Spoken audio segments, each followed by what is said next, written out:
일본 학계가 발칵 뒤집어졌습니다. 일본 교과서 심해 문건에서 발견된 충격적인 역사 왜곡의 실체를 우연히 발견한 도쿄대 학생의 이야기가 우연히 알려지면서 그동안 믿어온 학문적 신뢰가 산산조각이 났다고 하는데요. 자신이 발 딛고 있는 학문의 전당에서 진실이 왜곡되고 있다는 사실을 깨달은 이 학생의 용기 있는 행동이 일본 교육계와 국제사회의 파문을 일으켰습니다. 진실은 때로 불편하지만 그렇다고 침묵할 수는 없었습니다. 진실을 지키는 일은 역사에 대한 책임입니다라는 이 학생의 한마디가 왜 일본과 국제사회를 뒤흔들었을까요? 역사적 진실을 지키기 위해 모든 것을 걸게 된 한 학생의 놀라운 여정. 지금 바로 시작합니다. 안녕하세요.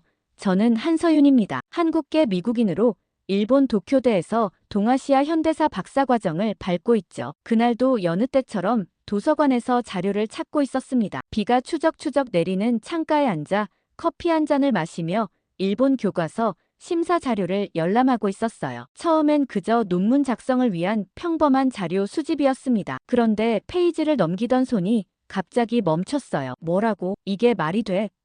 독도 관련 부분에서 눈을 의심할 수밖에 없었어요. 다케시마는 일본 고유의 영토라는 단정적 문장이 적혀 있었거든요. 가슴이 쿵 내려앉았습니다. 할아버지께서 항상 독도는 우리 땅이라고 말씀하시던 기억이 번뜩 떠올랐어요. 더 조사해보니 위안부 문제는 거의 언급조차 되지 않았습니다. 제2차 세계대전, 일본군에 의해 조직적으로 동원되어 성노예로 끌려간 수많은 여성들의 이야기가 지워져 있었어요. 전 세계 인권단체들이 인정한 역사적 사실인데도 말이죠. 손끝이 떨려왔습니다. 관동대학살 부분을 펼쳤을 때는 분노가 치밀었어요. 도쿄와 요코하마 일대에서 대지진이 발생했을 때 조선인들이 방화와 폭동을 일으켰다는 헛소문으로 6,000명 이상의 무고한 한국인들이 학살된 비극이 불행한 사고로 축소되어 있었습니다. 심장이 빠르게 뛰기 시작했어요. 이건 말도 안 돼.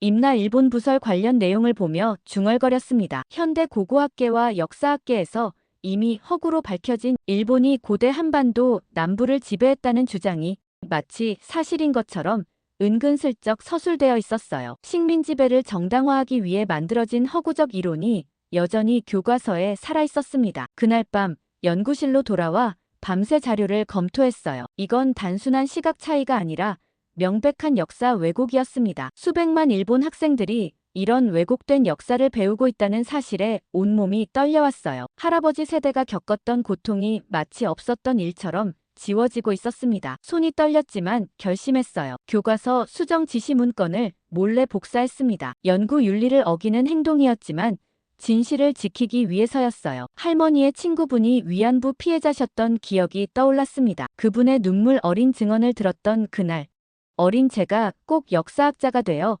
진실을 지키겠다고 다짐했던 순간이 생생하게 되살아났어요. 연구실 창문 너머로 도쿄의 밤 풍경이 펼쳐졌습니다. 평소 같았으면 아름다웠을 풍경인데 그날은 차갑게 느껴졌어요. 내가 지금 무슨 짓을 하는 거지? 스스로에게 물었습니다. 하지만 곧 마음을 다잡았어요. 한국인으로서, 아니 정의를 믿는 사람으로서 이 진실을 세상에 알려야 한다고 생각했으니까요. 복사한 자료를 가방에 넣으며 결심했습니다. 아무리 작은 목소리라도 침묵보다는 낫다.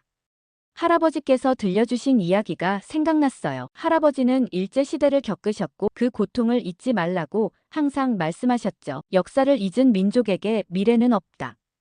할아버지의 목소리가 귓가에 울렸습니다. 비가 창문을 때리는 소리를 들으며 생각했어요. 모든 역사는 기억과 기록의 싸움이라고요. 지워지는 진실을 다시 써나가는 것, 그것이 제가 해야 할 일이었습니다. 아무도 알아주지 않더라도, 위험이 따르더라도 진실은 지켜져야 했어요. 그렇게 저의 싸움은 시작되었습니다.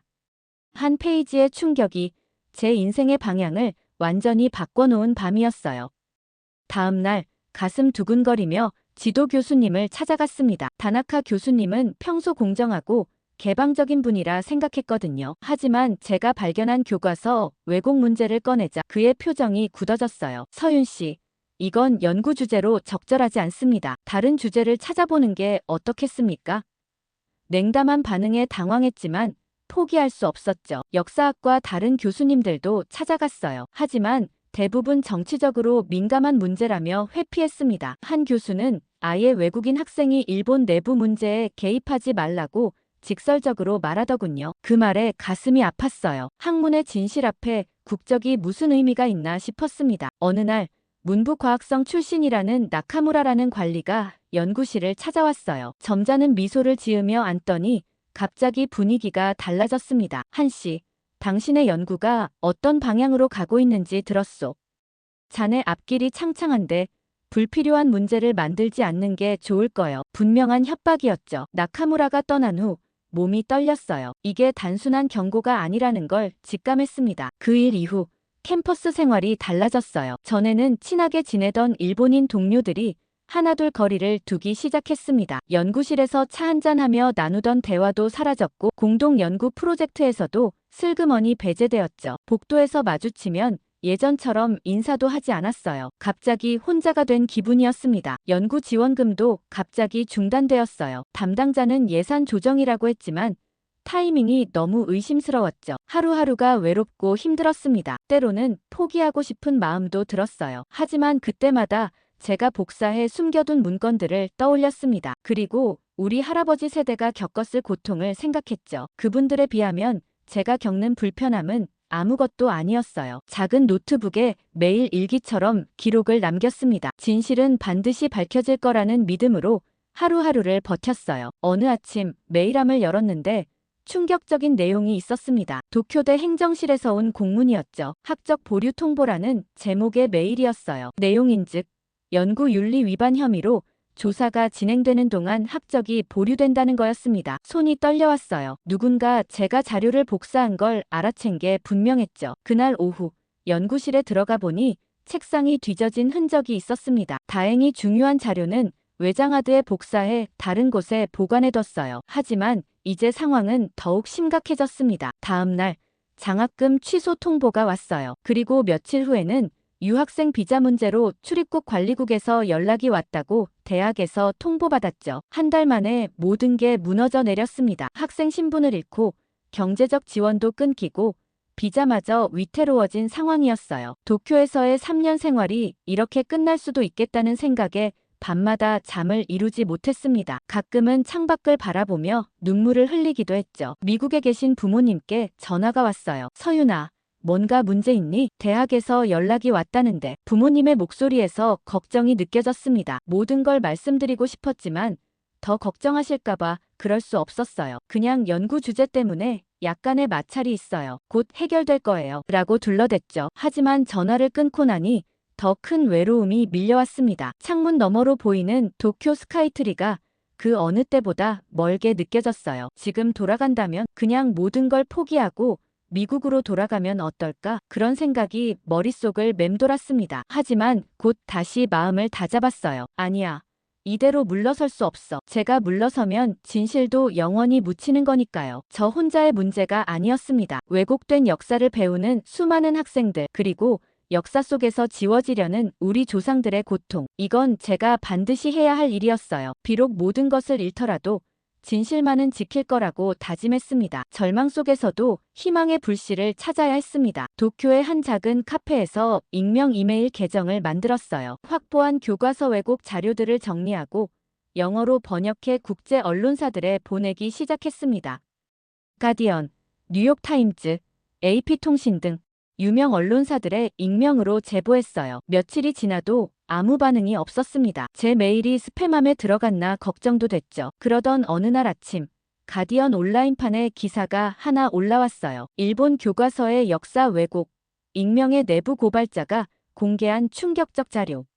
심장이 쿵쾅거렸습니다. 드디어 누군가 귀 기울여 주었어요. 그 기사는 폭발적인 반응을 불러일으켰습니다. 다른 국제 언론들도 이 문제를 다루기 시작했고 소셜미디어에서도 뜨거운 토론이 시작됐어요. 가슴이 벅차올랐죠. 처음으로 제가 혼자가 아니라는 느낌이 들었습니다. 한국 언론들도 이 소식을 다루기 시작했어요. 한국 외교부에서도 공식 성명을 내고 일본 측에 해명을 요구했다는 보도가 나왔습니다. 마치 작은 돌멩이 하나가 큰 파도를 일으킨 것 같았어요. 제가 던진 작은 돌멩이가 이렇게 큰 파장을 일으킬 줄은 몰랐습니다. 그러나 동시에 두려움도 커졌어요. 익명 제보였지만 언제 제 신원이 드러날지 몰랐으니까요. 매일 밤 노트북으로 관련 기사들을 읽으며 가슴을 쓸어내렸습니다. 때로는 뒤를 돌아보게 되고 누군가 나를 감시하고 있다는 느낌에 불안해지기도 했죠. 하지만 그런 두려움보다 더 큰 것이 있었어요. 진실이 세상에 알려지고 있다는 희망, 그리고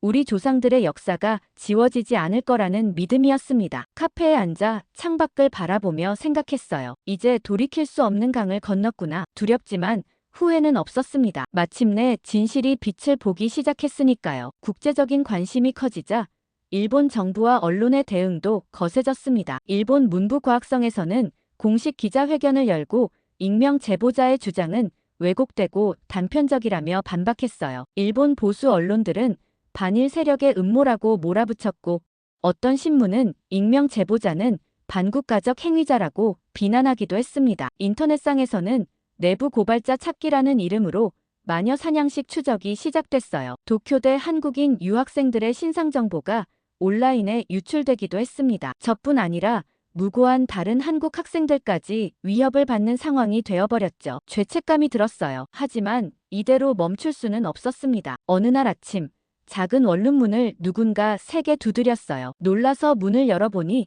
일본 경찰이었습니다. 한서윤 씨, 몇 가지 질문이 있습니다. 심장이 멎는 줄 알았어요. 그들은 제 방을 샅샅이 뒤졌지만 다행히 중요한 증거들은 이미 안전한 곳에 옮겨놓은 상태였습니다. 경찰이 떠난 후 창문 밖을 보니 제 모습을 몰래 찍는 기자들이 보였어요. 이제 제 얼굴이 언론에 노출되는 것도 시간 문제였습니다. 그날 밤 무거운 결정을 내렸어요. 더 이상 숨지 않기로 한 거죠. 한국 언론사에 직접 연락해 인터뷰를 제안했습니다. 저는 진실을 지키기 위해 목소리를 냈을 뿐입니다. 인터뷰에서 그렇게 말했어요. 제 얼굴과 이름이 공개되는 순간 이상하게도 마음이 편안해졌습니다. 더 이상 어둠 속에 숨지 않고 당당하게 진실을 말할 수 있다는 해방감이 있었어요. 물론 위험이 커진 건 사실이지만 저 자신에게 정직해진 느낌이었죠. 인터뷰 영상은 순식간에 퍼졌습니다. 일본에서는 비난이 쏟아졌지만 한국과 세계 각국에서는 지지 메시지가 이어졌어요. 특히 한국 사람들이 보내주는 응원에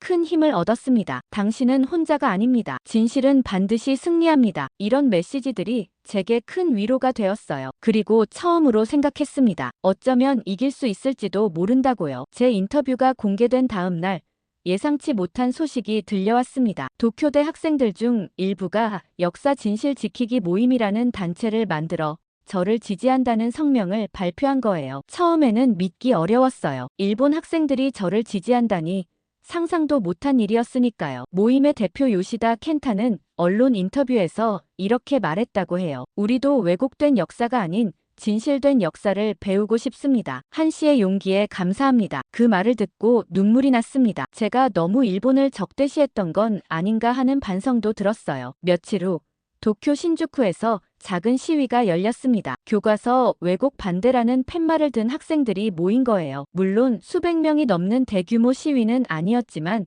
50여 명의 양심적인 일본 시민들이 모였다는 사실이 중요했습니다. 그들 중에는 원로 역사학자들도 있었어요. 한편 한국에서는 학자들과 시민단체들이 저를 초청했습니다. 처음에는 망설였어요. 일본을 떠나면 다시 돌아오지 못할 수도 있었으니까요. 하지만 결국 초청을 수락했습니다. 이 문제를 더 널리 알리는 것이 중요하다고 생각했어요. 서울에 도착했을 때 많은 사람들이 공항에서 저를 환영해 주었습니다. 낯선 얼굴들이었지만 모두 가족처럼 느껴졌어요. 한국 언론들과의 인터뷰, 대학 강연, 시민단체와의 만남, 바쁜 일정이었지만 행복했습니다. 드디어 제 목소리에 귀 기울여주는 사람들을 만났으니까요. 서울에서의 일주일 동안 일본 교과서 왜곡 문제에 오랫동안 맞서온 한국 학자들을 만났어요. 그들은 자료와 경험을 공유해 주었고 함께 국제적인 대응 방안을 논의했습니다. 그리고 놀라운 제안을 받았어요. 한국, 일본, 미국, 유럽의 역사학자들이 함께하는 공동성명을 발표하자는 거였죠.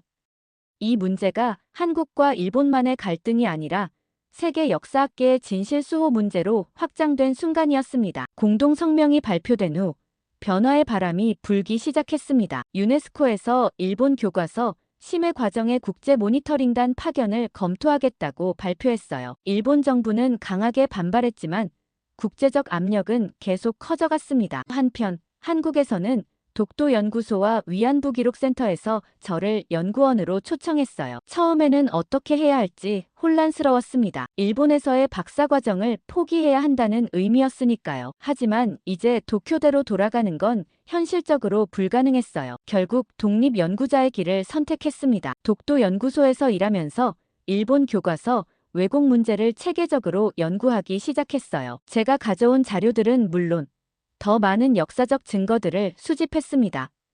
때로는 밤을 새워가며 문서를 분석하고 번역했죠. 이 자료들이 단순한 종이가 아니라 우리 민족의 역사적 진실을 담고 있다는 생각에 더욱 열정적으로 일했어요. 그러던 중 뜻밖의 소식이 들려왔습니다. 일본 교과서 검정심의회에서 독도 관련 기술에 대한 재검토가 이루어지고 있다는 거였어요. 물론 극적인 변화를 기대하긴 어려웠지만 작은 변화의 조짐이 보이기 시작한 겁니다. 국제적 여론의 압박이 효과를 내고 있었어요. 한국에 온 지 6개월이 지났을 때 위안부 피해 할머니들을 직접 만날 기회가 있었습니다. 할머니들의 손을 잡고 이야기를 들으며 눈물을 흘렸어요. 교과서에서 지워진 것은 단순한 역사적 사실이 아니라 실제 사람들의 삶과 고통이었습니다. 그날 이후 제 연구에 더 큰 사명감을 느꼈어요. 미국에서 공부하고 일본에서 연구하며 이제 한국에서 활동하게 된 저의 여정. 처음에는 우연처럼 보였지만 이제는 필연이라고 느껴집니다. 제가 이 모든 경험을 하게 된 건 진실을 기록하기 위함이었다고 생각해요. 역사가 지워지지 않도록 누군가는 계속해서 기록해야 했으니까요. 그리고 그 누군가가 바로 저였습니다. 2년이 지난 어느 날 베를린에서 열리는 국제역사학회에 초청받았습니다. 지워진 페이지 프로젝트를 발표하기 위해서였어요. 그동안 저는 독도, 위안부, 일제 침탈사 등에 대한 자료를 체계적으로 정리했고 이를 다국어로 번역해 온라인 아카이브를 구축했습니다. 학회장에는 세계 각국의 역사학자들이 모였어요. 발표를 시작하기 전 잠시 숨을 고르며 지난 시간을 떠올렸습니다. 도쿄대 도서관에서 우연히 발견한 그 교과서 페이지에서부터 모든 것을 잃을 뻔했던 위기, 그리고 뜻밖의 동맹자들을 만나 국제적 연대를 이룬 과정까지 쉽지 않은 여정이었어요. 왜곡된 역사는 미래까지 왜곡합니다. 발표를 그렇게 시작했습니다. 청중들의 눈빛에서 공감을 느낄 수 있었어요. 제가 수집한 증거들, 대조 자료들, 그리고 교과서 왜곡이 가져오는 사회적 영향에 대한 분석까지 차분히 발표했습니다. 그리고 마지막에 위안부 할머니의 증언 영상을 짧게 보여드렸어요. 발표가 끝나자 긴 박수가 이어졌습니다. 학회가 끝난 후 여러 나라 연구기관에서 협력 제안이 왔어요. 지워진 페이지 프로젝트는 이제 국제적인 네트워크로 확장되었습니다. 한국, 미국, 독일, 프랑스, 심지어 일본의 양심적인 학자들까지 함께하는 공동 연구가 시작됐어요.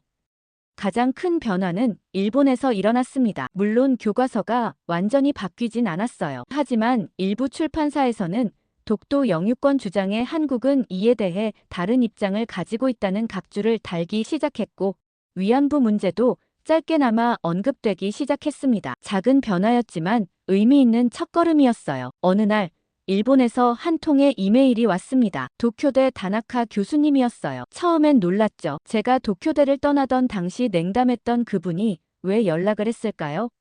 이메일 내용은 더 놀라웠습니다. 서윤 씨, 용기 있는 행동에 미처 지지하지 못해 죄송합니다. 이번 학기 교과서 개정자문위원회에 참여하게 되었습니다. 당신이 시작한 일을 조금이나마 이어가고 싶습니다. 그 말에 눈물이 흘렀어요. 제가 흘린 눈물과 땀이 결코 헛되지 않았다는 증거였으니까요. 물론 아직 갈 길이 멀었습니다. 역사 왜곡은 하루아침에 바로잡을 수 있는 문제가 아니니까요. 하지만 중요한 건 진실을 향한 첫걸음을 내딛었다는 사실이었어요. 베를린에서 한국으로 돌아오는 비행기 안에서 창밖을 바라보며 생각했습니다. 할아버지께서 들려주신 이야기, 일본에서의 고립된 싸움, 그리고 이제는 국제적으로 확장된 연대까지. 이 모든 과정이 제게는 하나의 소명이었던 것 같아요. 한국인으로서, 역사학자로서, 그리고 인간으로서의 소명 말이죠. 지금도 종종 그날을 떠올립니다. 비오는 도쿄의 도서관에서 우연히 발견한 한 페이지가 제 인생을 완전히 바꿔놓은 그날을요. 만약 그때 침묵했다면 어땠을까요? 아마 편안한 삶을 살았을지도 모릅니다. 하지만 진실은 계속 지워졌겠죠. 독도 연구소 창가에 앉아 일본 해안선이 보이는 동해를 바라봅니다. 역사는 승자가 쓴다고들 하지만 저는 그렇게 생각하지 않아요. 역사는 침묵하지 않는 사람들이 지켜내는 것이라고 믿습니다. 때로는 한 사람의 작은 목소리가 큰 변화를 만들어낼 수 있다는 걸 배웠어요. 앞으로도 수많은 도전이 있겠지만 이제 저는 혼자가 아닙니다. 한국, 일본, 그리고 세계 각국에서 진실을 지키려는 사람들이 함께하고 있으니까요. 동해 너머로 떠오르는 아침 해를 바라보며 다짐합니다. 지워진 페이지를 다시 써나가자. 이번에는 진실로. 그래요. 이것이 제 이야기입니다. 한 한국계 미국인 역사학자가 일본 교과서 속 지워진 진실을 찾아 나선 여정이죠. 아직 완전한 승리라고 말하기엔 이르지만 분명한 건 진실은 결코 영원히 지워질 수 없다는 사실입니다. 작은 각주 하나, 짧은 문장 하나라도 진실이 담긴다면 그것이 우리의 승리이자 역사의 승리입니다. 역사는 우리가 함께 지켜나가는 것이니까요. 오늘의 사연은 여기까지입니다. 오늘의 사연도 좋으셨다면 구독과 좋아요, 그리고 따뜻한 댓글을 남겨주세요. 영상 제작에 많은 힘이 됩니다. 그럼 내일 더 좋은 영상으로 다시 돌아오겠습니다. 감사합니다.